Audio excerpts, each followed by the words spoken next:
Alors maintenant, donc, on va avoir une petite session avec des gens du secteur. En partant de votre gauche, Florian Grill, président de la Fédération française de rugby, qui a un tout petit peu anticipé sur le jeu des questions-réponses. Ensuite, à sa gauche, Lénaïque Corson. C'est bien comme ça qu'on prononce, Lénaïque? Parfait. Bon, ça vient un peu de l'Ouest, ça, non? Donc, ancienne membre de l'équipe française de rugby, c'est ça? À 7 et à 15, j'ai tout bien compris. Et qui est actuellement consultante et entrepreneur à impact social et environnemental. Et enfin, à ma droite, Delphine Benoît, qui est membre de la commission de l'engagement à la Fédération française de football et responsable impact et héritage de la Coupe du monde féminine de la FIFA France 2019. Si mes notes sont correctement tenues. Alors, dans un premier temps, je ne vais pas vous poser des questions qui vont aller chercher très loin. En fait, je vais essentiellement vous demander de réagir à ce que vous venez d'entendre. Et en particulier, alors peut-être en commençant, puisqu'on a parlé du foot et du rugby, on va commencer par le foot. Euh, Qu'est-ce que vous pensez de l'idée qui a été évoquée dans le rapport d'agir sur, en gros, la sobriété, c'est-à-dire moins de matchs et ou moins de spectateurs par match, et ou, enfin voilà, toutes ces marges de manœuvre qui sont un peu du côté du moins, qu'en général, on voit plutôt comme des trucs un peu casse-bonbons, en disant les gens ont quand même bien le droit d'aller voir des matchs. Voilà. Qu'est-ce que vous pensez de ça?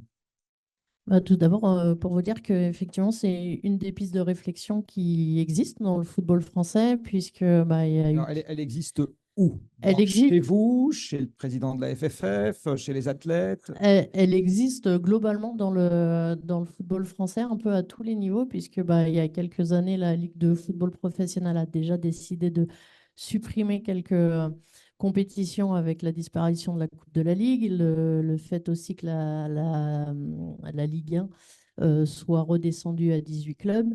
On est dans cette dynamique-là au niveau des championnats. Si je peux demander, c'était pour Oui. des motifs environnementaux ou c'est un bénéfice environnemental d'une décision qui a été prise pour des raisons qui n'avaient rien à voir? Alors, le premier, non, bah, pour être très honnête, effectivement, le premier argument, c'est plutôt économique aussi D'accord. et sportif, mais aussi pour la santé des joueurs, puisque ça fait des matchs en moins sur le calendrier national qu'on peut maîtriser, en tout cas, sur une action où on peut avoir directement. Et après, à la Fédération française de football, on est aussi dans cette dynamique de refonte des compétitions d'un point de vue du niveau national jusqu'au plus bas niveau. Et il y a quelques années, ces discussions-là pour réduire un petit peu les échelons étaient compliquées avec l'ensemble des acteurs du football amateur. Et maintenant, c'est vraiment des discussions qui sont quotidiennes avec une grande ouverture et un consensus sur il faut faire quelque chose. Et c'est un des leviers sur lesquels on peut agir. Donc, la réflexion en cours, c'est une grosse machine.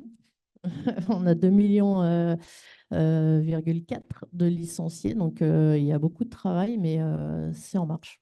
Et en provenance des clubs, vous sentez quelque chose? Parce que quand on demande aux Français si l'environnement les préoccupe, quel que soit leur bord politique, du reste, en gros, ils sont à peu près la même proportion à dire oui. Il y en a quand même un certain nombre qui jouent au foot. Et du coup, est-ce que vous avez, vous, des échos, des remontées des clubs de gens disant qu'ils ont envie de faire des choses? Est-ce que vous voyez des initiatives locales prendre place? Est-ce que cette préoccupation, vous la voyez dans des choses déjà qui s'incarnent un peu? Oui, oui, clairement, il y a le Fonds d'action du football qui réalise régulièrement un panorama du football. Et déjà en 2020, la question environnementale, elle était prioritaire pour 76% des clubs en France. Donc ça fait plus d'une dizaine d'années qu'il y a des actions qui sont menées dans les clubs de football amateurs. Maintenant, on sent qu'il y a, au-delà de la prise de conscience, qui a mis du temps à venir, il y a vraiment un plan d'action qui rentre dans le quotidien des clubs. Bah, tout d'abord par aussi des contraintes économiques, on en parlait, mais le covoiturage existe depuis très longtemps dans tous les clubs amateurs de tous les sports.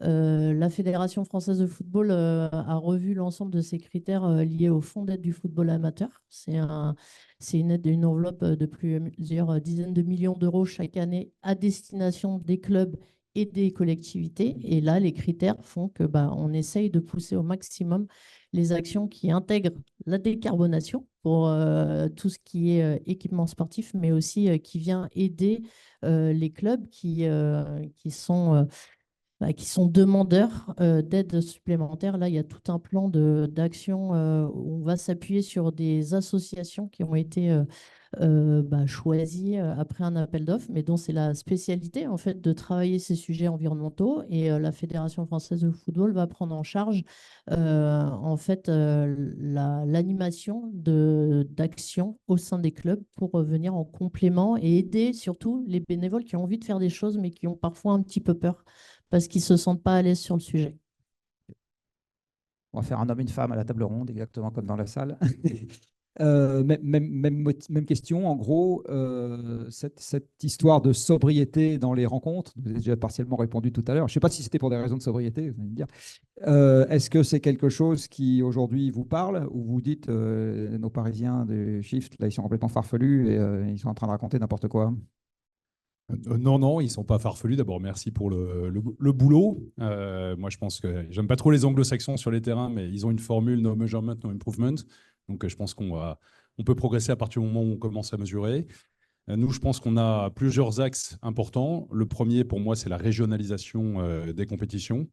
Je vais donner un exemple concret. Ça fait 1 an que je suis président de la Fédération française de rugby. World Rugby a une vraie stratégie de développement du rugby aux États-Unis, sur lequel il y a déjà 3 sports majeurs, etc. Moi, je dis non, essayons de développer le rugby en Europe pour multiplier les compétitions européennes. L'Espagne, le Portugal, l'Allemagne sont des vrais marchés potentiels où le rugby ne demande qu'à se développer, sur lequel il y a peu d'investissement. Deuxième exemple, en régionalisation de compétitions internationales, on a un bloc Fidji, Tonga, Samoa. On peut très bien imaginer de les faire jouer plus, et ce n'est pas le cas aujourd'hui à World Rugby, avec Wallis et Futuna, la Nouvelle-Calédonie, la Polynésie française, et de faire progresser là-dessus. Troisième exemple. Vu d'ici, ça paraît dans la même région du monde. Ils sont quand même assez loin les uns des Ils autres. sont quand même assez loin, mais il vaut mieux les faire jouer entre eux que de les faire traverser le monde. Ça, on est d'accord. Voilà. Et puis, Amérique du Sud, pareil. L'Argentine a fait un gros boulot pour développer le rugby au Chili, en Uruguay. En fait, la stratégie de World C'est Rugby. une très mauvaise affaire pour les Français, tout ça. Vous allez vous créer des concurrents redoutables, non? Bah oui, mais ça, enfin, le rugby est faussement un sport mondial. En fait, ça existe vraiment dans une dizaine de pays. Et puis dans les 10 pays, il y a l'Angleterre, l'Écosse, le Pays de Galles et l'Irlande. Donc il y a un enjeu à développer le rugby d'un point de vue mondial. Il y a 40% de la population à horizon 2050 en Afrique. Aujourd'hui, World Rugby n'est pas dans cette stratégie-là de développer des grands pôles régionaux pour organiser des championnats plus régionaux. Voilà. Donc ça, c'est un premier axe qui me paraît très important. Le deuxième, c'est de limiter les déplacements. Et c'est tout bête à dire. Aujourd'hui, nous, le rugby en France, on est le 2e sport en médiatisation. Donc, il y a une vraie envie de rugby. Mais il n'y a que 2000 clubs de rugby quand il y a 13 000 clubs de football. Et donc, on a un vrai souci de maillage en club et de multiplication du nombre d'équipes. Plus d'équipes, plus de clubs, c'est moins de déplacements. Et donc c'est-à-dire qu'aujourd'hui, vous avez quelque part plus de demandes que d'endroits où accueillir des gens qui veulent faire du rugby. Bien sûr. Et donc, on a des enjeux à aller, pourquoi pas à faire du ramassage rugby comme il y a du ramassage scolaire. Ça peut être un vrai enjeu en termes de transport. Mais on a un vrai enjeu aussi à mieux mailler le territoire pour que les gens viennent de moins loin pour aller régulièrement à un entraînement de rugby. Donc, et on a travaillé avec la 3F. La 3F, c'est la fédération de foot, à des marquages communs foot et rugby pour que ça ne se traduise pas forcément par la création de nouvelles aires de grands jeux, mais qu'il puisse y avoir un marquage commun foot et rugby, voire qu'on puisse faire des créneaux, des antennes d'écoles de rugby à partir de clubs existants sur sur un créneau de terrain de foot, parce qu'on n'a pas besoin d'avoir des poteaux pour faire du rugby à des gamins, et qu'on augmente la densité géographique sur l'ensemble du territoire du nombre de clubs pour qu'il y ait potentiellement moins de déplacements. Donc ça fait partie des régionalisations et meilleur maillage pour qu'il y ait moins de déplacements. Ça fait partie des vrais objectifs. Et en parlant de déplacement, est-ce que vous avez déjà constaté, vous, quelque chose que ma voisine m'a évoqué, qui est en gros un effet gilet jaune chez les spectateurs, c'est-à-dire le fait que des gens n'aillent pas à des matchs parce que ça coûte trop cher de se déplacer et qui se restreignent sur ce déplacement-là parce qu'il est plus facilement arbitrable que l'école ou le boulot? Oui, bien sûr. Enfin, il y a un effet pouvoir d'achat et capacité d'achat, et ça se comprend. Et ça se voit, ça, aujourd'hui. Et ça se voit. On a un vrai sujet aussi, je veux quand même le mentionner pour être sûr de ne pas l'oublier après. Nous, on essaye d'inciter les clubs à recourir plus au train qu'au car. On a un vrai problème sur le dernier kilomètre quand on arrive à une gare. Et on a un vrai problème, et ça c'est un vrai sujet SNCF et qui devrait inciter à réfléchir sur la question des annulations. Parce que qui dit rencontre peut dire annulation. Et aujourd'hui, les clubs de sport qui achètent des billets de train, s'il y a annulation de la rencontre pour X, Y ou Z raison, ne peuvent pas se faire rembourser.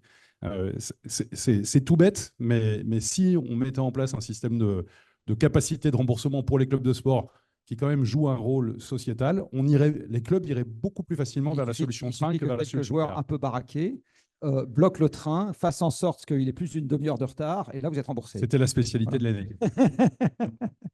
Marche très bien. Donc les Daïg, j'ai même question pour commencer. Là, ça vous inspire quoi, cette histoire de sobriété dans les rencontres etc. Est-ce que vous, comme ex-joueuse, vous dites, s'il y avait moins de spectateurs dans le stade, ça aurait quand même été moins sympa ou finalement, c'est pas un sujet? Ouais, je veux vraiment rebondir aussi sur ce que vient de dire Florian. Pour le coup, j'ai fait partie de ces joueuses qui ont traversé la France entière pour aller jouer, et notamment Paris-Toulouse. On pourrait penser que ça se fait très bien, mais quand on prend les billets à la dernière minute et que notre club n'a pas forcément les moyens, vous prenez l'Intercité, vous mettez 8 heures pour arriver à Toulouse. Ah, c'est joli. Donc, c'est long, surtout quand on se prend c'est joli. quand on se prend une branlée. Mais en plus.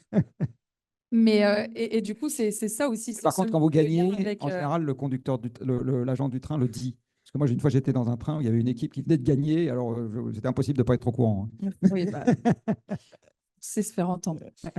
Non, mais c'est pourtant quelque chose de tout bête qu'on pourrait mettre en place avec la SNCF très facilement. Et aussi peut-être les facilités de prendre le train. En fait, je pense que vous êtes tous confrontés. Le jour où vous voulez booker vos vacances, c'est moins cher de prendre l'avion que de prendre le train. Et c'est la même chose pour les clubs, en fait. Ils vont vite faire le rapport comme ça. Donc oui, on parle de sobriété, mais aujourd'hui, dans la réalité, on n'y est pas. Disons les choses clairement, on augmente le nombre d'équipes pour la prochaine Coupe du Monde. Déjà qu'elle était longue, cette Coupe du Monde de 2023, avec des équipes comme l'Uruguay, le Chili, la Roumanie, qui sont peut-être des équipes déjà un peu plus faibles, avec des gros écarts de points. Donc du coup, peut-être moins intéressant dans le jeu. Même si évidemment on veut pousser ces équipes aussi à progresser. Ça vient d'où pour vous, cette envie de faire toujours plus gros, etc. C'est parce qu'on fait ça dans tous les secteurs, y compris le sport? C'est l'économie. L'économie, d'accord. Évidemment. Enfin, aujourd'hui, c'est la théorie du donut. On n'a toujours pas compris que les enjeux écologiques étaient la priorité. Aujourd'hui, c'est les enjeux économiques qui priment. Sauf que le jour où il n'y aura plus d'eau, qu'on devra se battre pour manger, vous êtes sur les travaux dans l'agriculture. On va être confronté à la réalité des choses. Et aujourd'hui, c'est ce que j'essaie de faire comprendre aux jeunes filles que je forme via la Rugby Girl Academy, qui est un peu le club de demain, où on utilise le sport comme un moyen, enfin le sport, le jeu, pour parler de ces sujets d'environnement. Aujourd'hui, vous parlez d'environnement, vous avez des statistiques, tout le monde a envie de sauver le monde. Mais dans la réalité, personne n'a envie d'entendre parler de l'environnement, c'est pas attractif, c'est pas sexy, ça fait peur, c'est anxiogène. Et pour donner la petite anecdote, je suis sur un stage de la Rugby Girl Academy. Au programme, il y a environnement. Et ben, certaines filles m'ont dit « Demain, je ne serai pas là le jeudi après-midi. Ah bon, et pourquoi ?» Non, on ne sera pas là. Mais j'ai bien compris que l'excuse, c'était l'atelier environnement qui ne plaisait pas. Donc, c'est comment aussi on traite de ces sujets-là, comment on les rend abordables, comment on explique qu'en fait, on est ce lien avec notre environnement, avec le vivant, et que demain, aujourd'hui, si on ne fait pas les efforts, dans 20 ans, il n'y aura plus de sport. Alors, question qui vous concerne plus particulièrement, est-ce que vous pensez que pour sensibiliser tous les amateurs dans le sport, et évidemment les professionnels, est-ce que les icônes pour vous ont un rôle à jouer? Dit autrement, quand on s'occupe du jet privé ou du char à voile de Mbappé, est-ce qu'on s'occupe juste de ces émissions ou est-ce qu'on s'occupe de quelque chose de beaucoup plus large dans le message qui est porté? Bah, évidemment. Je pense qu'aujourd'hui, les sportifs, c'est les plus gros influenceurs du monde, devant les politiciens. En ce moment, c'est pas dur. Vous avez Ronaldo, Cristiano Ronaldo, qui pousse une bouteille de Coca-Cola en conférence de presse. L'action, le lendemain, enfin dans l'heure qui suit, chute. Vous avez Kylian Mbappé en conférence de presse qui rigole à la question d'un journaliste, pourquoi vous ne prenez pas le train? Ça a forcément un impact et ça fait bouger la planète entière parce que le moindre fait et geste de nos meilleurs joueurs et légendes du sport est suivi. Aujourd'hui, on a vu Antoine Dupont a pris la parole sur justement l'homophobie dans le rugby. Ça nous fait un bien fou, ces messages-là, quand un sportif tel qu'Antoine Dupont incarne ces messages et montre l'exemple. C'est pareil, Kylian Mbappé, alors peut-être qu'il a rigolé à cette question du journalisme, mais derrière, il fait énormément de choses aussi pour les jeunes les plus vulnérables avec la Fondation Kylian. Donc, c'est aussi comment on peut œuvrer pour les autres et pour ces sujets qui, aujourd'hui, ont besoin de porte-parole. Et je ne suis pas Kylian Mbappé, mais en tout cas, j'essaye de faire bouger un petit peu les sportifs sur ces sujets-là. Parce que demain, vous faites un boycott, les sportifs, Antoine Dupont ou Aldrit ne prennent pas l'avion pour partir en Argentine pour la tournée. Alors, ils ne sont pas dedans parce qu'ils ont déjà tout gagné cette année, donc ils font une petite pause. Mais ils seraient écoutés, je pense. Et derrière, il n'y aurait peut-être plus l'Afrique du Sud dans nos compétitions de Coupe d'Europe. On commence à le voir dans le trail et la course de fond. Il y a une jeune Anglaise, je ne me rappelle plus de son nom, qui avait la possibilité de remporter une place au championnat du monde en allant en Australie et qui a dit « j'irai pas en Australie parce qu'il faut prendre l'avion et je ne veux pas prendre l'avion ». Oui, comme Xavier Thévenard, un exemple plus français, qui lui aussi a pris la parole et qui a dit « je ne veux plus prendre l'avion. Aujourd'hui, je me rends compte de mes actes en prenant l'avion ». Puisque là, on parle énormément du carbone et notamment lié au transport. Alors justement, en parlant de carbone et de transport et de ce qu'on peut faire, on va revenir au foot. Donc, question, que peut-on faire? Alors moi, j'ai une première question de Béotien. La Fédération française de foot, elle ne gère pas en direct les stades. Non, on n'est pas propriétaire de stade. Donc, vous ne pouvez être, entre guillemets, qu'influenceur dans la question de la décarbonation. Ce n'est pas vous qui avez les manettes en main sur la façon de gérer les stades, de leur nombre, de fait de mettre des parkings à vélo ou pas dedans. Et est-ce qu'on va servir des pois chiches ou des hamburgers? On est quand même donneur d'ordre puisqu'on on choisit quand même les stades où on va aller faire jouer les différentes équipes de France. Donc vous pourriez mettre vous pourriez mettre dans le cahier des charges des mesures. Bien sûr, d'accord. Mais c'est en fait ce qu'il faut savoir, c'est que le sujet de la décarbonation, ça fait un peu plus d'1 an qu'on y travaille à la Fédération française de football. On est accompagné, comme vous avez pu le voir dans la présentation, par le cabinet Utopie sur la mesure, qui est une étape importante sur le sujet. Et il y a du coup une structuration qui s'est mise en place au sein de la fédération pour donner justement plus de poids aux engagements de la fédération, avec la création d'une direction de l'engagement depuis le début d'année, qui est composée d'une 12aine de personnes. Et donc, le sujet de la décarbonation est l'un des sujets importants. Donc, on a fait la mesure et en ce moment, on est à l'étape où on est en train de co-construire les feuilles de route avec les parties prenantes de l'ensemble de l'écosystème fédéral. On travaille effectivement sur nos compétitions, sur les équipes de France et donc le sujet du calendrier, du choix des stades où vont jouer l'équipe de France masculine, mais féminine, les espoirs, etc. C'est un vrai sujet. On a aussi les sujets de Clairefontaine, puisque là, on est propriétaire d'une infrastructure et donc on peut vraiment agir dessus. C'est le centre d'entraînement, c'est ça ? Oui, c'est le centre d'entraînement. Et donc, ça amènera à la présentation à la rentrée en septembre par le président Diallo du premier plan de décarbonation du football avec une vision à moyen et long terme. Mais on vous présentera également les feuilles de route pour y arriver, puisqu'on a du travail. Et juste pour répondre sur la question de l'eau tout à l'heure, qui est un vrai sujet pour nous, effectivement, pour les pelouses, notamment sur les sujets terrain synthétique, terrain gazon. On participe avec la Fédération de golf et France Gallo aussi à un consortium avec des universités sur le sujet qui est mené par Sport Aidé. Et donc, on travaille ce sujet-là aussi, puisque bien sûr, il y a tout cet impact lié à la pollution, mais à l'usage de l'eau qui est de plus en plus rare pour les terrains, notamment des clubs amateurs, parce que les clubs pros arrivent à avoir quelques dérogations, mais c'est un sujet très, très important pour nous. Et donc, bah voilà, on est dedans, on a un peu la tête là vraiment dans la construction de ces feuilles de route, mais comme tous les autres acteurs et comme le rugby aussi, on prend le sujet, mais ça nécessite une petite structuration voilà, pour pouvoir y arriver et se donner surtout les moyens d'y arriver. Donc bientôt, on verra des parkings à vélo dans tous les stades.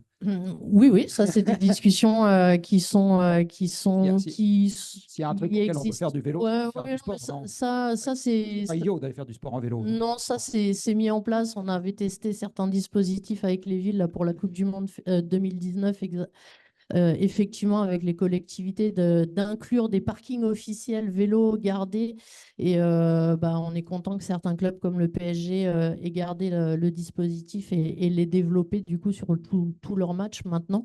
Mais ça, je crois que le vélo, c'est rentré dans les mœurs. Alors, une question qui n'a rien à voir. Sur le vélo? Oui, bien sûr. Parce que pour le coup, c'est quelque chose qu'on fait plutôt bien dans le rugby. Enfin, en tout cas, on se bouge. J'ai Alexa qui travaille à la RSE, à la Fédé. Je sais qu'elle se donne à bloc et à fond sur ces sujets-là. Et je sais que depuis ton arrivée, entre autres, il y a les parkings à vélo quand on va au Stade de France pour les matchs internationaux. C'est exactement ce qu'on a essayé de mettre aussi en place au Stade français quand j'y étais il y a 2 ans maintenant. Et en fait, c'est surtout la question, c'est comment on met la carotte pour que chacun des spectateurs utilise le vélo pour aller au stade. Non, C'est surtout ça. Est-ce qu'on peut imaginer moduler le prix du billet, par exemple? Exactement. Parce que là, maintenant, vous commencez à voir, la région Normandie, par exemple, il n'y a pas longtemps, a dit, si vous venez en mode de bas carbone, entre guillemets, en Normandie, alors je ne sais pas comment ils comptent les Américains qui atterrissent à Paris et qui ensuite prennent le train pour aller de Paris en Normandie, mais bon, on vous fera une petite ristourne sur les entrées dans les musées, les machins, La etc. buvette, mais c'est exactement ce qu'essayent de faire certains clubs, c'est de donner le petit ticket de réduction pour aller acheter quelque chose à la buvette, alors peut-être quelque chose à la boutique. Bon, là, on n'est pas trop dans la sobriété. Ou peut-être sur le ticket, le prochain. Bien inviter un copain gratuitement. C'est ça aussi, mettre la carotte. Et par exemple, là, j'étais aux demi-finales du top 14, donc du championnat de France à Bordeaux il y a 15 jours. Et ils avaient mis en place justement des départs à vélo pour aller au stade. Donc, dans l'idée, c'est super chouette, sauf qu'il y avait un vélo sur 2 qui ne fonctionnait pas. Il fallait en plus ramener le vélo. Mais en fait, c'est des petites choses très bêtes, mais qui peuvent faire toute la différence quand vous facilitez les choses pour le consommateur. Parce qu'aujourd'hui, le consommateur, le spectateur, il voudra une réponse, une solution écologique. Pas en premier lieu, sa première solution, il la veut économique, il la veut pratique. Et après, évidemment, s'il peut faire en plus un geste pour l'écologie, il le fera. Mais il faut d'abord que ces deux accents, les humains fonctionnent comme ça, donc il faut jouer avec un petit peu les comportements du consommateur. On est d'accord. Bah, écoutez, gardez le micro parce que je vais du coup embrayer sur un autre sujet, mais vous y reviendrez après. Est-ce qu'aujourd'hui, vous avez déjà vu l'impact du réchauffement climatique sur la tenue des matchs? Dit autrement, est-ce que la pratique sportive aujourd'hui, elle souffre déjà en pro et en amateur, pour ce que vous en connaissez, de l'évolution climatique ou pour le moment, on n'en est pas encore là? Je pense qu'on ne souffre pas assez. Je pense qu'on ne souffre pas assez Pour encore. rajouter des radiateurs électriques dans les stades les jours d'été, non? Je dis ça parce que je pense qu'on n'a pas encore mis l'accélérateur. Alors évidemment, dans toutes les institutions, il y a les services RSE qui essayent justement de faire les petits trucs en plus, de faire les mesures, le bilan de carbone, de s'améliorer dans le temps. Mais l'idée, c'est comment on embarque aussi un maximum de personnes avec nous. Et quand je dis pas assez, c'est qu'aujourd'hui, dans le rugby, les conséquences du réchauffement climatique, peut-être qu'on les verrait sur les inondations. Certains terrains, bah, on ne peut plus pratiquer. D'ailleurs, ça a fait le tour des réseaux sociaux. On fait du paddle sur le terrain de rugby. Les gens rigolent, en fait. Donc, c'est pour ça que je dis qu'on n'en souffre pas assez. La chaleur, finalement, ça le fait, puisque merde, nous, dans les équipes de France à 7, on est amené à partir à Dubaï en pleine hors l'hiver, mais il fait 40 degrés. Donc, si vous voulez, la souffrance déjà de jouer sous 40 degrés, on l'a. Et de jouer dans des pays qui ont les moyens de vous recevoir. Et donc, c'est pour ça qu'il y a les Jeux asiatiques de sport d'hiver qui vont avoir lieu en Arabie et qu'on arrive à des mesures, en fait. Donc, la réponse pour moi, c'est on ne souffre pas assez. On n'a pas encore vu réellement les conséquences du réchauffement climatique, ce qui fait qu'on est un peu dans le déni, je trouve, du réchauffement climatique. D'accord. Dans le foot, c'est pareil. On souffre ou on ne souffre pas dans le foot? On souffre. Alors là, je pense que du côté Non, j'ai compris, dans le rugby, on ne souffre pas. Oui. amateur, on en souffre déjà depuis de nombreuses années parce que donc, moi, je viens de Bordeaux. Donc, on a des grosses chaleurs très, très fréquentes, pas cette année, mais on a des grosses chaleurs de plus en plus dès le mois de mai, le mois de juin. Et on sait très bien que sur ces périodes-là, c'est les périodes où les clubs en fait, organisent leur tournoi de fin de saison. Et annulation sur annulation, année après année, Covid, les clubs commencent à souffrir sérieusement économiquement de ce manque de revenus lié à l'organisation de cette fête de fin de saison, qui se veut un moment hyper convivial, mais qui pèse beaucoup sur le budget des clubs pour les années suivantes. Donc, si ça participe grandement à la prise de conscience et aux discussions qu'on peut avoir dans les ligues et districts sur le sujet du réchauffement climatique, parce que on le touche du doigt dans ces régions-là où il y a quand même de plus en plus de week-ends où les matchs sont un peu reportés, où on commence à mettre des pauses chaleur de plus en plus, adapter les formats de jeu pour que les jeunes puissent quand même continuer à jouer.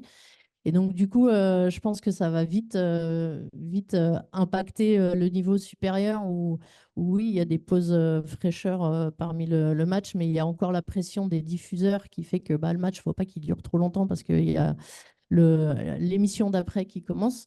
Mais je pense que ça va être un vrai sujet qui va arriver sur tous les terrains. Si, on souffre beaucoup dans le rugby amateur. Il y a des terrains pas arrosés, il y a des terrains sur lesquels on ne peut plus jouer. Il y a des matchs arrêtés à cause de problèmes de chaleur. Il y a des matchs qui n'ont pas lieu à cause de ça. Il y a des inondations. Donc le rugby pro que l'ENAIG a connu ou le rugby de haut niveau que l'ENAIG a connu est souvent préservé, mais pas le rugby amateur. Et donc le rugby amateur, il souffre déjà beaucoup des conséquences du climat. Voilà. Je voulais juste revenir sur un propos qui a été tenu juste avant. Il y a une question de philosophie et de vision qu'on a sur le sport. Nous, à la Fédération française de rugby, on considère qu'au-delà de l'enjeu sportif, on a un enjeu d'éducation et un enjeu de citoyenneté. Et je pense que c'est très important. Et donc, la manière dont nous, on se voit en tant que fédération, c'est de dire, OK, il n'y a pas que le sport business. Moi, je pense qu'on a trop gonflé la bulle du rugby, typiquement, qu'on dépense un peu l'argent qu'on n'a pas. Il n'y a pas une fédération qui soit économiquement viable dans le monde.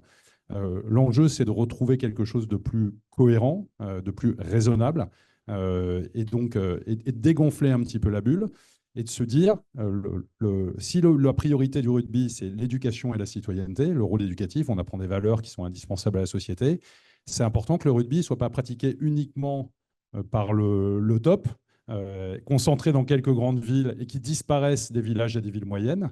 C'est extrêmement important que le rugby, il existe partout. Et pour ça, il faut dégonfler la bulle, parce que plus on tire la bulle vers le haut, moins on permet au rugby des villages et des villes moyennes de se développer. Et ça a des conséquences sur les transports, sur le maillage, sur le nombre de clubs. Prenez le pays catalan, tout le monde peut imaginer que c'est un territoire très rugby. Il y a 20 ans, il y avait 80 clubs. Il en reste 42. Et sur les 42, il y en a 27 qui ont des écoles de rugby. C'est ça le problème du rugby. Et ça a des conséquences. Ils ont disparu ou ils ont fusionné? Fusionné, disparu, mis en sommeil, etc., etc. Et donc, ça a des conséquences immédiates sur le transport et la proximité, parce que le maillage est moins important. Et donc, du coup, il y a plus de transport et on voyage plus loin et on ne peut pas faire des compétitions plus régionalisées. Et je pense que ça, c'est un vrai... Et ça parce que, à force de gonfler la bulle, il n'y a plus que les grandes villes qui peuvent se payer la possibilité de faire des clubs de rugby. Et la rémunération en top 14, qui est le plus haut championnat pour ceux qui ne connaissent pas le rugby, conditionne celle de Pro D2, qui conditionne celle de National 2, de Fédéral 1, Fédéral 2, Fédéral 3. Et finalement, on tue le rugby dans son rôle éducatif et sociétal. Donc ça, c'est un point très important. J'ai une question un peu pied dans le plat là-dessus. pour vous, cette évolution, elle est la conséquence du fait que les clubs se sont mis à se comporter comme des entreprises, donc se mettre en compétition les uns avec les autres, et puis les plus gros bouffent les plus petits, exactement comme dans le monde des entreprises, ou bien c'est pas exactement ça qui s'est passé? Non, pour moi, enfin, moi, je suis dans le civil un entrepreneur. Je ne suis pas Ah non, mais moi, anti-profession. je suis aussi entrepreneur, donc je n'ai Voilà, rien je contre suis les pas autres. Mais par contre, il y a une anti-entreprise. dynamique, mais il y a une dynamique propre qui est à Non, l'œuvre je pense toujours. qu'on a trop gonflé la bulle. C'est-à-dire que le rugby vit au-dessus de ses moyens et dépense l'argent qu'il n'a pas. Et à trop tirer la bulle, on empêche le développement du rugby dans les nations du tiers 2, donc pas les 10 premières, et on empêche le développement du rugby dans les villages et les villes moyennes. Et pour ça, il faut dégonfler la bulle financière du rugby, baisser le salary cap, parce que par capillarité, le salary cap en haut impacte le salary cap en bas, et mieux mailler l'ensemble du territoire, en particulier pour les féminines qui font des kilomètres, pour le coup, que les garçons ne font pas, parce qu'il n'y a pas encore le maillage qu'il faut en nombre de clubs qui proposent du rugby de proximité, ce qui me paraît vraiment être l'essentiel. Donc là, on voit bien une marge de manœuvre évidente, hein, puisque Énorme. voilà. Sinon, dans les autres actions qui aujourd'hui ont déjà été mises en place dans l'univers du rugby, est-ce que vous en avez quelques-unes en tête que vous pouvez citer? Pratiquement tous les clubs de rugby sont des passoires thermiques. Les vestiaires, les clubhouses, tout ça, ça date des années 70, c'est affreux. Donc nous, on a initié un grand plan d'amélioration, de rénovation de tous les vestiaires. D'abord pour les féminiser, parce que les filles se changent dans les vestiaires arbitres, dans les bus, et ça, c'est un scandale. Mais aussi pour traiter la question énergétique. Je vais répondre à une question que vous avez forcément me posée, parce que Total Energy est notre partenaire. On est en train de travailler avec eux à l'utilisation du C2E pour faire une rénovation de toutes les installations rugby, et notamment les vestiaires, qui sont des passoires thermiques. Et là, il peut y avoir une vraie amélioration de la dépense énergétique des installations. J'ai vu que ce n'était pas le premier critère. Le premier critère, c'est le déplacement. Mais quand même, les installations, ça coûte. Donc, c'est ce genre de réflexion. Voilà. Et puis, par exemple, sur l'eau, on travaille avec Natural Grass, qui a un système qu'ils ont inventé qui s'appelle Aquaflow, qui est de l'arrosage par le sol. Bon, donc ça répond à la question un peu sur l'eau, même si on n'est pas dans la décarbonation. Mais l'arrosage par le sol, ça peut être une vraie solution pour utiliser beaucoup moins d'eau pour ce qui est des terrains en herbe. Donc c'est plus coûteux, mais c'est des choses innovantes qu'on peut travailler. Et ensuite, la particularité des clubs de rugby, mais aussi des clubs de foot, c'est que c'est des grandes surfaces, qu'il peut y avoir des tribunes, donc bien sûr des panneaux solaires sur les tribunes, bien sûr des ombrières sur les parkings. Et nous, on a, depuis un an à la fédération, commencé à mettre en place un label club qui évalue les clubs sur plusieurs critères. Est-ce que je suis dans la formation sportive? La formation sportive, c'est les écoles de rugby, les cadets, les juniors, et pas que l'équipe première, et donc le rôle éducatif. Est-ce que je suis dans le développement, le rugby à 5, qui est un rugby sans choc, sans plaquage, qui se joue en mixité, etc. Et est-ce que je suis sociétal? Est-ce que je fais du rugby adapté pour des gamins en situation de handicap? Est-ce que je fais du rugby santé? Est-ce que je vais dans les quartiers prioritaires de la ville? Est-ce que je vais dans les zones rurales? Est-ce que j'ai des actions d'éco-responsabilité, soit dans mes installations, soit dans la sensibilisation des gamins? Et tout ça score les clubs, leur donne des points, et nous, on a un rôle, raison d'incitation. On a le même avec les spectateurs. Les spectateurs, on incite, on veut donner des priorités aux gens qui covoiturent, on veut donner des priorités. Alors, ce n'est pas forcément tout de suite une réduction tarifaire, mais comme les stades sont pleins, bah, la priorité d'achat à des gens qui covoiturent ou la priorité... Ça, vous le vérifiez comment?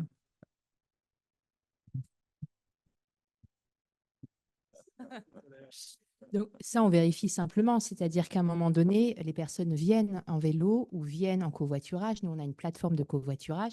On a aussi les personnes qui s'inscrivent en vélo et ces personnes-là peuvent aussi derrière avoir une priorité, c'est-à-dire une ouverture à l'achat sur les prochains matchs.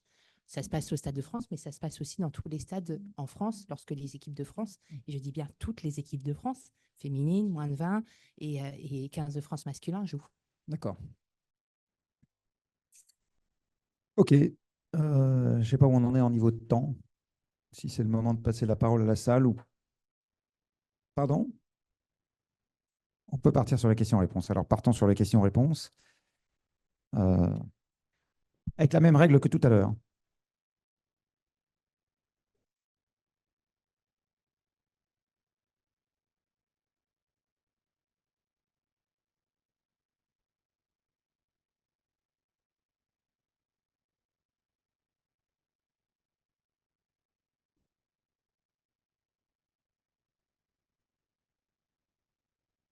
Bonjour, je m'appelle Tony, donc je suis étudiant à l'IPAG.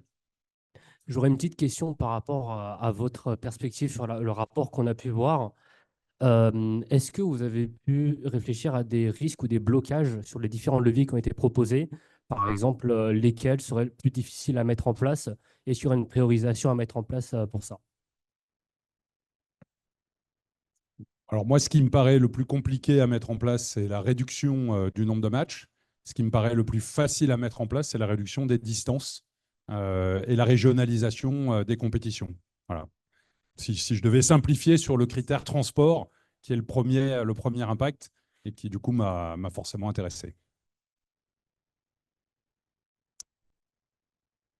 Oui, pour compléter, c'est après comment influencer cette dynamique qu'on a peut-être de réduction de sobriété en France sur les compétitions européennes et mondiales, puisque c'est là où on voit qu'il y a aussi des prises de décision qui viennent chambouler les calendriers. Donc c'est aussi le rôle de la Fédération française de football pour comment dire, influencer les autres fédérations européennes, voire après mondiales, pour aller dans cette dynamique-là, puisque le travail qu'on fait et qu'on est en train de faire en France, pour être encore plus efficace, il faut qu'on le fasse collectivement.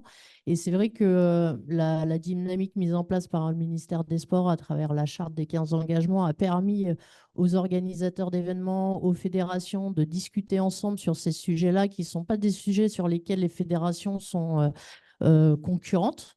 Et du coup, ça permet d'avoir vraiment un travail collectif et de faire avancer les choses un peu plus vite. Et c'est ce qu'on devrait réussir et essayer de faire à un niveau donc, européen et un peu plus tard mondial, pour avoir des vrais impacts, puisque les décisions et les leviers d'action sur la mise en place potentiellement de fan zones dans les pays, au lieu d'aller au Qatar voir un match de foot, plutôt se réunir dans une fan zone dans son pays pour limiter l'impact carbone des déplacements.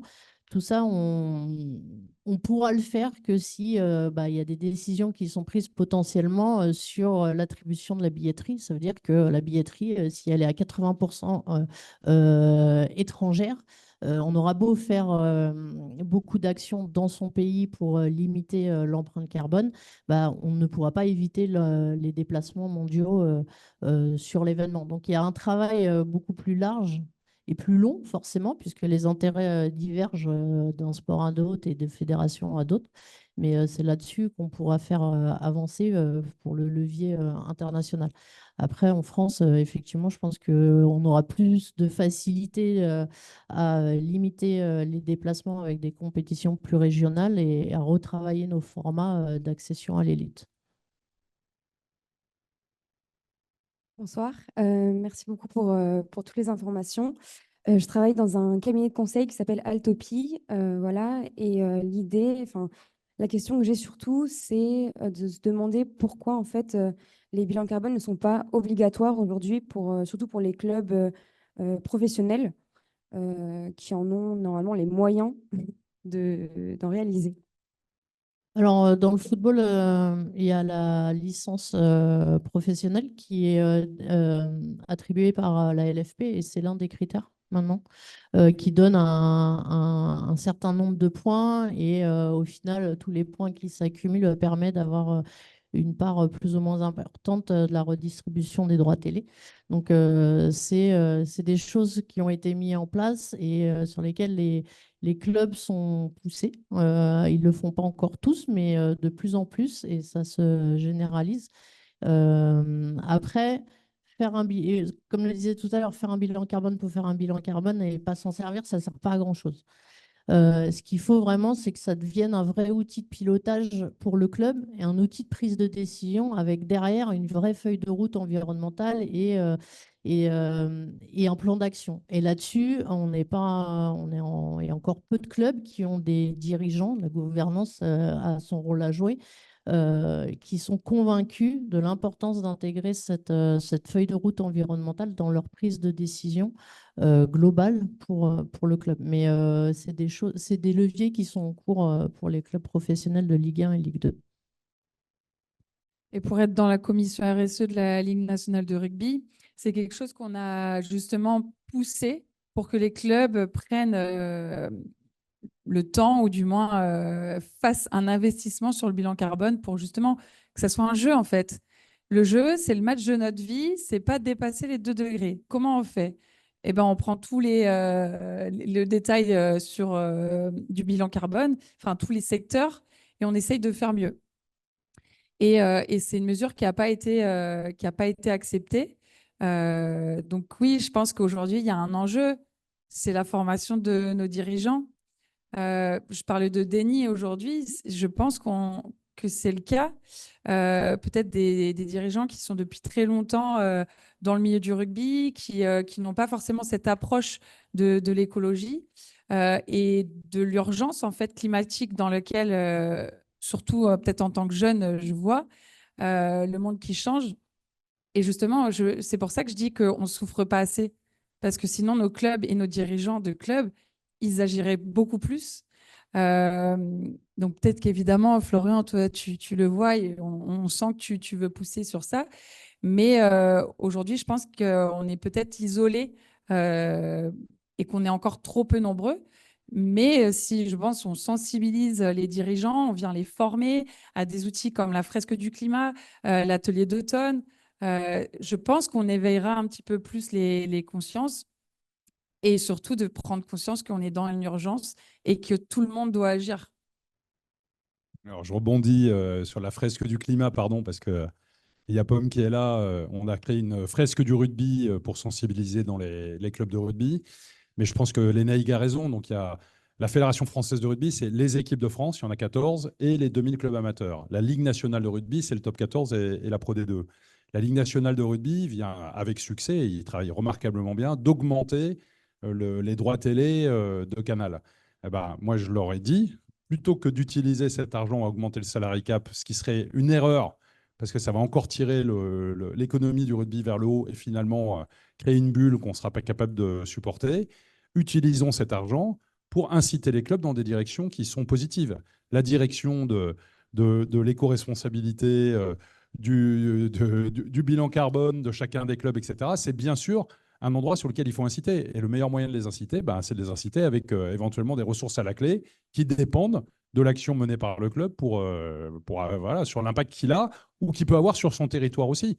Moi, je pense que les clubs de rugby pro doivent beaucoup plus travailler dans une logique territoriale. Ça vaut aussi au passage pour leur recrutement de gamins, etc. De travailler beaucoup plus dans une logique locale. Enfin, moi, je suis un grand défenseur du local et de l'approche locale. Je pense que les batailles se gagnent localement et c'est là qu'il faut qu'on fasse bosser tout le rugby vers plus de local, plus de régionalisation et plus d'engagement, mais éventuellement incentivé. Votre suggestion sur l'utilisation de l'argent, elle mord? Enfin, en tout cas, nous, c'est ce qu'on fait à la Fédération de rugby. Nous, on veut se transformer en fédération à mission. On parle des entreprises à mission. Nous, on considère que c'est le vrai sens d'ailleurs de la délégation de services publics. On n'est pas là pour faire uniquement du sport business. On est là pour jouer un vrai rôle sociétal. Moi, je ne suis pas objectif du tout sur le rugby, mais je pense que s'il y avait plus de rugby dans la société ne se porterait pas plus mal. Et donc, non mais, à la fois parce que, voilà, merci, à la fois parce qu'on a cette capacité, on a un sport né à l'école, on a la capacité à cadrer. Au rugby, on a un mot que j'aime bien, c'est cadrage débordement.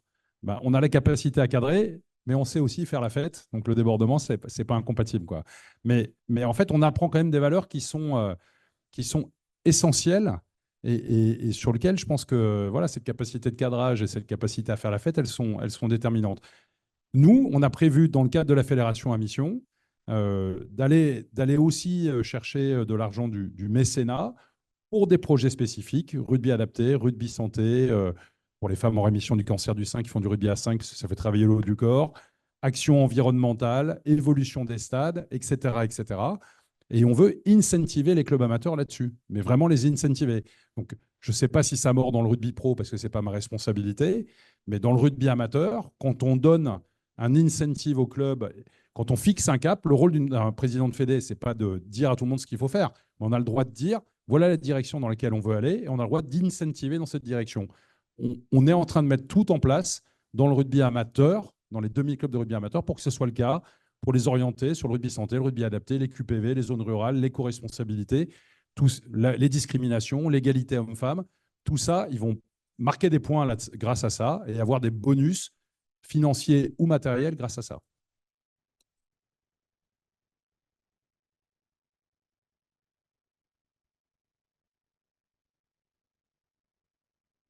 Euh, Bonjour à tous. Attends, est-ce qu'ils m'entendent? Ouais, c'est bon, ok. Mathéo Devalier de l'IPAG. Je voulais poser une question par rapport à ce que avait soulevé comme sujet Monsieur Grill, par rapport au fait que aujourd'hui les clubs et surtout la fédération de rugby tirent l'aspect économique vers le haut et donc écrasent les petits clubs, par exemple en national, etc. Est-ce qu'il ne serait pas pertinent de faire comme ce que fait aujourd'hui la Formule 1 sur les budgets cap, qui est, pour reposer un petit peu le contexte, sur les 10 dernières années, les grandes équipes avaient tiré l'aspect économique à l'excès et les petites équipes n'arrivaient plus à recoller sur les grosses équipes parce qu'ils n'avaient pas le besoin, ils n'avaient pas les aspects financiers assez conséquents, par exemple, à des équipes comme Ferrari. Et je voulais savoir si c'était quelque chose qui était potentiellement faisable sur le rugby ou le football ou d'autres sports comme celui-ci. Bah, en fait, c'est déjà le cas, puisque le salary cap, il est à peu près 10 millions d'euros. On sort un peu de la décarbonation, pardon, mais bon, le salary cap en top 14, c'est à peu près à 10 millions d'euros. Moi, le message que je passe à la Ligue, c'est surtout ne le montez pas, et si on pouvait le baisser un peu, ça serait bien. Et nous, on est en train de réfléchir à un salary cap sur la Pro D2, c'est pas nous, mais peut-être la Nationale 2, et ainsi de suite, pour vraiment tirer l'économie du rugby vers le bas, et pour inciter les clubs à investir non pas dans le salaire de joueurs de l'équipe première, mais à investir dans la formation, dans l'école de rugby, dans le sport santé, dans le rugby adapté, dans l'amélioration des installations, dans la suppression des passoires thermiques, dans tous ces sujets-là, qui sont des sujets sociétaux et qui, dans le cadre d'une délégation de service public, comptent autant, si ce n'est plus que uniquement la partie visible de l'iceberg. Après, on est très content d'avoir la partie visible de l'iceberg, parce que comme le disait Lénaïg, quand Antoine Dupont prend la parole, quand Lénaïg, parce qu'elle est très modeste, prend la parole, ça pèse. Et c'est parce que, bon, elle ne l'a pas dit, mais elle a quand même quelques sélections en équipe de France. Ça pèse, et ça pèse fort. Donc, on a des influenceurs qui sont extrêmement importants. Mais je pense que, voilà, nous, il faut qu'on assume le fait qu'on a un vrai rôle sociétal à jouer. Et pendant longtemps, les clubs de rugby ont un peu fait du sociétal, comme M. Jourdain faisait de la pro, sans même le savoir. Bah, moi, je pense qu'il faut qu'on l'assume. On a un rôle sportif, ok, c'est une évidence. On a un rôle éducatif qui est hyper important, et on est né à l'école, et on a un rôle sociétal qui peut se dérouler aussi sur la partie décarbonation, mais pas seulement, sur tous les autres aspects que j'ai mentionnés. Oui, bonsoir. Alors, Martine Assar, responsable de l'Observatoire des métiers et des compétences à l'Institut Mines Télécom. J'avais une question qui concernait en fait le fait de savoir si vos deux fédérations mutualisaient déjà des infrastructures, des équipements, des usages pour finalement optimiser vos empreintes carbone respectives. Et si c'était le cas, quelles étaient-elles? On vient de boucler il y a 3 mois, ou peut-être même 2 mois. Je me tourne vers Pomme. On vient de boucler un traçage commun foot et rugby pour justement éviter de créer des nouvelles infrastructures pour qu'il puisse y avoir des terrains partagés foot et rugby. Alors avec des notions de créneaux, etc. Il y a quand même des bouts de territoire où le nombre de terrains de grands jeux n'est pas suffisant au regard des populations qui veulent faire du sport. Mais donc, chaque fois qu'on peut mutualiser des équipements, bien sûr, c'est un créneau. Et moi, je disais, on n'a que 2000 clubs de rugby en France. On est le 2e sport, juste derrière le foot, en termes de médiatisation, mais on n'est que le 10e en nombre de licenciés. Donc, on ne va pas créer des nouveaux terrains de grands jeux. Et créer des clubs, c'est compliqué parce qu'il faut trouver les bénévoles qui s'en occupent. Par contre, aller prendre des petits bouts de créneaux sur des bouts de terrain de foot ou sur des terrains qui sont peut-être moins utilisés et faire des antennes d'écoles de rugby. Je vais prendre un exemple très concret. À Château-Gontier, en Mayenne, qui n'est pas vraiment une terre de rugby, on a un club de rugby de Régional 3, c'est le dernier niveau du rugby. On crée une antenne à 10 km au nord, une à 10 km au sud, une à 10 km à l'est. On est passé de 33 gamins à l'école de rugby à 166. La proximité, c'est le premier critère de la pratique. Mais plus on va offrir de rugby de proximité, moins on aura de déplacements. Plus on va demander aux collectivités d'organiser du ramassage rugby, foot, comme il y a du ramassage scolaire finalement, moins on aura de déplacements en voiture. Parce que ça aussi, c'est un vrai axe. Plus on va favoriser les autocaristes, parce qu'une des difficultés des clubs de rugby, j'imagine que c'est pareil pour le foot, c'est que c'est pas tant. Parfois, ils ont envie de ne pas faire de la voiture, mais il n'y a plus d'autocaristes disponibles le week-end, etc., et de sociétés d'autocars. Donc, on manque aussi de sociétés d'autocars. Donc, on a des vrais sujets, plus le sujet que je mentionnais de la SNCF, qui facture l'annulation des voyages. Ça, c'est impossible pour un club qui fait l'effort de prendre le train parce que potentiellement, ça coûte cher, malgré tout. Il faut qu'on règle ce problème de l'annulation qui est redoutable parce que alors là, payer 2 fois le prix d'un transport en train, c'est catastrophique. Donc, il y a plein de choses à faire et à construire. Voilà. Mais oui, on mutualise déjà les installations entre le foot et le rugby. On mutualise aussi souvent les minibus au sein des clubs, notamment dans les zones rurales, puisque c'est vraiment un sujet sur lequel on travaille depuis des années à la Fédération française de foot, c'est de permettre aux clubs d'investir dans l'achat de minibus, parce que on a de moins en moins de bénévoles, comme dans tous les sports. Et donc, du coup, ça fait aussi moins de voitures sur les routes. Et c'est vrai que ce dispositif, notamment à travers le fonds d'aide au football amateur, les clubs, souvent, après, mutualisent en fait les investissements qui sont faits, que ça soit sur les terrains, que ça soit aussi sur les minibus, pour essayer de rentrer économiquement dans un budget qui est serré pour tout le monde, et pour aussi offrir une diversité de pratiques, parce que plus les gens pratiquent le sport, mieux c'est.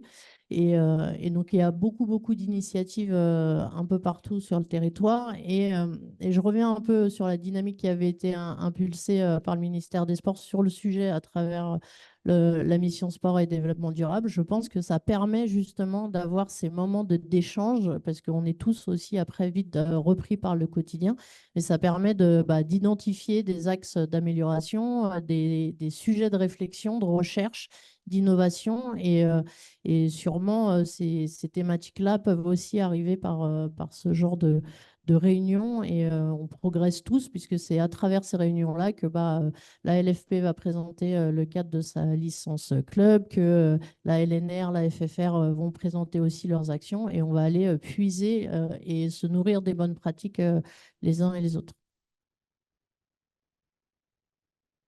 Bonjour, Jean-Marie Cotta, comité Cross Centre-Val de Loire. Merci pour vos témoignages qui sont très inspirants, dont on va se servir forcément. On a mis en place une coalition dans notre comité régional olympique et sportif sur un sport plus éco-responsable. Moi, je voulais savoir si vous aviez des retours d'expérience de nos voisins européens. Est-ce que vous discutez avec vos homologues en Europe? Et est-ce qu'on arrive à se positionner en termes de bonnes pratiques par rapport à ce qui se fait ailleurs? Oui, il y a des discussions. Je sais que la Fédération française de football est engagée sur plusieurs projets Erasmus+, sur différents sujets, notamment sur l'accessibilité des personnes en situation de handicap à la pratique sportive et dans les stades. Donc, il y a beaucoup de sujets qui sont traités. Il y a beaucoup aussi un gros travail qui est fait, pas de jumelage, mais d'échange entre fédérations, notamment sur la partie, on parlait éducation, mais effectivement, il y a beaucoup de travail fait sur la formation d'éducateurs. On va se nourrir des bonnes pratiques chez nos voisins. Il y a aussi énormément de workshops qui sont organisés par l'UFA sur les sujets liés au développement de la pratique pour le plus grand nombre, sur les sujets aussi environnementaux, ce qui permet justement de lancer des recherches. On est pas mal sur certains sujets, on est en retard sur d'autres, mais ça permet vraiment de nourrir la réflexion. Et oui, il y a de la collaboration, peut-être plus vis-à-vis de nos collègues foot européens que plutôt avec, peut-être il faudrait justement qu'on s'ouvre un petit peu à d'autres pratiques également, comme le rugby, peut-être en Suisse ou ailleurs, sur des petits pays qui ont réussi à trouver des bonnes solutions justement pour essayer de mêler développement et éco-responsabilité. Désolée, même si c'est beaucoup les décisionnaires, La sportive peut parler. Sur les sujets environnement, je pense qu'on est vraiment en avance en France. Pour avoir joué en Angleterre, c'est des sujets qu'ils abordent beaucoup moins dans le monde du rugby. Par contre, sur les sujets de diversité, d'homophobie, de communautarisme, ils sont vraiment en avance vraiment sur ces axes-là plutôt sociaux qu'environnementaux. Et pour donner aussi, pour rebondir sur les projets Erasmus+, justement, on arrive aussi à aller détecter les bonnes pratiques, parce que l'idée, c'est d'être bon aussi sur le terrain à peut-être des plus petites échelles. Je vais prendre la mienne. J'ai monté une académie où on utilise vraiment le sport comme un outil où on va parler de santé, on va parler d'environnement. Et je pense qu'aujourd'hui, on est en fait une des seules académies, du moins dans le rugby, voire peut-être même dans le sport, à traiter de ces sujets-là. C'est des sujets qui sont très durs à aborder chez les jeunes parce que aujourd'hui, il y a près d'un jeune sur 5 qui est en situation d'obésité, de surpoids. L'environnement, on ne sait pas forcément par quel bout le prendre. Donc, on vient faire des actions vraiment peut-être ponctuelles et précises, comme par exemple aller planter des arbres, comprendre pourquoi c'est important d'avoir de la biodiversité en ville, des arbres, la végétalisation, et le faire tout ça sous le prisme du jeu. Donc, c'est comme ça qu'on travaille avec des fondations en France, Fondation pour l'Homme et la Nature, par exemple, mais aussi le Climate Workout, qui est aujourd'hui des ateliers où on utilise le sport pour se mettre en mouvement pour la planète et diminuer le réchauffement climatique. Donc, toutes ces petites choses mises bout à bout, aujourd'hui, elles sont innovantes. Il faut que ça se fasse connaître. Et pour ça, le fonds Erasmus+ peut aider justement à faire décupler ces petits projets dans d'autres pays et qu'ensuite, ils soient peut-être repris par les fédérations qui nous voient finalement comme des formateurs aussi sur le terrain et des bons exemples à multiplier. Et alors je vais être sévère, je vais être un peu comme Lena Higg. Moi, quand je discute avec les autres nations du rugby, à World Rugby et même dans les 6 nations, sincèrement, ils me parlent plus de business que de ces sujets-là. Donc, je n'ai pas beaucoup de vrais bons benchmarks sur le sujet. Je pense que on a vraiment besoin de... J'espère que la France sera moteur sur le sujet. Après, sur le rôle sociétal du rugby, il y a quand même beaucoup de clubs. Sur 2000 clubs en France, on a 65 clubs qui ont des sections de rugby adaptées pour des gamins en situation de handicap. On a 75 et 50 autres de plus qui sont en train de se lancer, qui font du rugby santé pour des femmes en rémission de cancer du sein ou atteintes de cancer du sein. Pour les questions de diabète, il y a 10 millions de personnes qui souffrent de maladies chroniques en France et pour qui la pratique du sport santé peut faire du bien. Donc moi, je parle du rugby santé. Lena Higg a raison de mentionner l'obésité. Coût annoncé pour la collectivité, 10,7 milliards. On a un des rares sports où ce n'est pas un problème et où le gamin, ou la gamine va se sentir bien dans sa tête en faisant du rugby. Donc moi, je cours après le ministre de la Santé, vous avez compris, qui change régulièrement, surtout en ce moment, pour dire, mais on devrait les flécher chez nous, les gamins ou les gamines en surpoids. Il y a une corrélation directe entre harcèlement scolaire et obésité, entre obésité et pauvreté. Et nous, avant même la pratique sportive qui fera du bien, déjà, le gamin ou la gamine va se sentir bien dans sa tête. Et c'est juste fondamental. Et on est dans un pays où on traite les conséquences au lieu d'essayer de remonter à la cause et à la racine. Donc, voilà, donc il y a plein de choses que le sport peut faire. Le sujet, c'est que moi, je pense que les clubs de sport, et je parle des clubs fédérés, c'est important, parce que les clubs qui sont dans la transmission versus l'ubérisation du sport ou le sport trop individualisé, sont des leviers de transformation sociétale énormes. Et moi, c'est ça qui me détermine dans mon engagement dans le sport, c'est de dire, OK, comment est-ce qu'on peut s'occuper des jeunes et des moins jeunes, parce qu'on est aussi dans un liens sociaux, de liens sociaux qui sont déterminants, comment on peut s'occuper des jeunes et des moins jeunes, et comment on peut utiliser le levier du sport, et dans mon cas du rugby, pour contribuer à transformer la société. Et ben, moi, je pense qu'il y a énormément de leviers, et que ces leviers-là, il faut les utiliser à plein. Bonsoir, Marie Gatti, Société EcoCO2. Je voulais revenir juste sur la sensibilisation, notamment des responsables de clubs, amateurs ou professionnels, parce que je pense que c'est le point de départ. Vous avez dit que c'était quand même un point bloquant, enfin, en tout cas, voilà, qu'il faut le dépasser. Qu'est-ce que vous aimeriez imaginer pour vous? Quel serait le dispositif gagnant? Voilà, qu'est-ce qui est Le plus dispositif efficace? gagnant, on l'a mis, on va le déployer l'année prochaine, fait que 12 mois. On a fixé 47 critères quantitatifs et qualitatifs d'évaluation des clubs de rugby. Les quantitatifs sont issus de la base de données du rugby qui s'appelle Ovalie, dans lequel on est capable de dire le pourcentage de gamins en QPV, le pourcentage de gamins en zone rurale.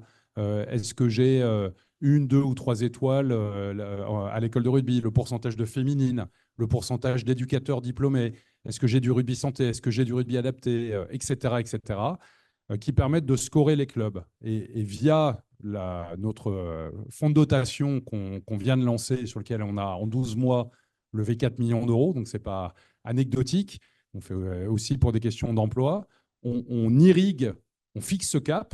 Le club il doit travailler sur la formation, l'éducation sportive, le développement et la citoyenneté au travers de tous les registres qu'on a évoqués. Et l'argent qu'on distribue, on le distribue de manière rationnelle et opposable et mesurable grâce à ce nouveau label club qui permet de scorer les 1950 clubs de France versus ce que j'appelle la prime à celui qui écrit bien. Parce que dans ces sujets-là, il y a souvent la prime à celui qui écrit bien et qui raconte bien l'histoire. Mais les bénévoles, ils ont autre chose à faire que de faire des dossiers. Et donc, moi, je veux 0 dossier. L'objectif, c'est qu'il y ait des critères de scoring des clubs automatiques, qu'ils soient faits qualitatifs ou quantitatifs. On a aussi des diplômés d'État, on en a 162 qui couvrent le territoire, qui évaluent les clubs sur les critères qualitatifs et la base de données Ovalie sur les critères quantitatifs et qui permettent d'identifier automatiquement, sans dossier à rédiger par les bénévoles, les clubs qui font le boulot. Pas ceux qui disent qu'ils font, ceux qui font. Et ça, on est capable de le faire. Et c'est comme ça, par l'incitation, par la valorisation, qu'on va faire bouger les clubs de rugby et les faire s'engager plus pour la féminisation, pour l'emploi, pour l'éco-responsabilité, pour les QPV, les ZRR, le rugby santé, le rugby adapté, voilà, tout ce qu'on peut imaginer de positif et de transformationnel. Merci. Pour ce qu'on voit aujourd'hui, un président engagé, je pense que c'est ça aussi qu'il faut que les fédérations aient à leur tête. Nous, dans le football, je pense qu'il y a un vrai travail et un vrai changement de comportement qui a eu lieu depuis le mois de novembre et l'annonce par le président Diallo. En fait, c'est lui qui a pris en main le sujet au sein de la Fédération française de football et qui a annoncé son plan d'engagement avec 3 axes, avec la création d'une direction, avec un budget associé, avec le lancement de pas mal de choses qui ne sont pas forcément encore vues du grand public, mais ça bouge et ça a un poids énorme auprès des présidents de ligue, des présidents de district. Donc après, forcément, ça infuse dans les programmes fédéraux. Et donc, je pense qu'il y a aussi tout un travail d'accompagnement de ces dirigeants-là sur l'impact en fait du réchauffement climatique, du changement sur les compétitions. Nous, on est un peu tous intéressés par le sujet, donc on connaît un petit peu les différentes études qui sont sorties sur le sujet, le fait qu'on peut perdre potentiellement jusqu'à 4 mois de pratique en fonction de l'augmentation des températures. Je pense qu'il faut être en capacité de donner aussi des éléments de compréhension un peu plus globaux à ces dirigeants-là pour qu'ils soient plus à l'aise pour diriger leurs organisations et faire les bons choix. Parce que on arrive parfois à des postes et on devient vite chef d'une PME quand on est président d'une ligue de football. On a rapidement plus de 50 salariés à gérer et on n'a peut-être pas été accompagné dans sa vie professionnelle pour manager toute une organisation et avec des enjeux qui bougent tout le temps.